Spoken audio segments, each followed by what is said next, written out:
பாவம் அந்த பொண்ணு நைட்டெல்லாம் கண் முழிச்சு கஷ்டப்பட்டு படிச்சதில்ல. நமக்கு இப்படி ஒரு அதிர்ஷ்டம். தினேஷ் சொல்கிறது கரெக்டு தான். வாழ்க விஷ்ணுபிரியா வளர்க விஷ்ணுபிரியான்னு வாழ்த்தி முடிக்கிறதுக்குள்ள நவீன் போட்டாம் பாருங்க ஒரு குண்டு. டேய் மச்சி, இன்னொரு முக்கியமான விஷயம்டா. அவளுக்கு தமிழ் அவ்வளவா தெரியாது போல இருக்கு மச்சி. இங்கிலீஷ்லயே தான்டா பேசுறா. அப்ப கஷ்டமாச்சு.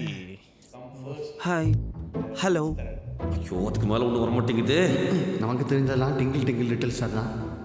Every night I think I can do it. ஏ சபாஷ்டா சபா, இவ்வளோ இங்கிலீஷ் வருதே, இது போதுண்டா. மச்சி கொஞ்சம் வெள்ளையா இருக்கா, சேட்டு பொண்ணா இருக்குன்னு நினைக்கிறேன்டா. ஐயா சேட்டு போடலாம் நமக்கு ஒத்து வராது. என்ன இருந்தாலும் என் காயத்ரி போல வருமா? டேய் இங்கிலீஷ் தெரியாதுன்னு சொல்லுங்கடா, அதை விட்டுட்டு சேட்டு கீட்டுன்ட்டு நம்ம யாருனாலே முடியாது மச்சி. டேய் அப்பெல்லாம் ஒன்றும் இல்லையே. தோ நம்ம சிங்கப்பூர் மாமா நினைச்சா சூப்பராக இங்கிலீஷ் பேசுவான். அப்படியா சபா? யா டேய் யாவை தவிர வேற ஏதாவது சொல்லி தொலைடா. என்ன எந்திரிச்சிட்டானுங்க? டேய் என்னடா ஆச்சு? மீட்டிங் முடிஞ்சிருச்சு போல. அட பாவமே. என்னடா பேசிக்கிட்டாங்க? காயத்ரிக்கும் எஸ்எஸ் கார்த்திக்கும் ஜாதக பொறுத்த இருக்கான்னு பேசிக்கிட்டாங்க. அட வாடா. என்ன ஓட்டாம மட்டும் உன்னால இருக்கவே முடியாதாடா.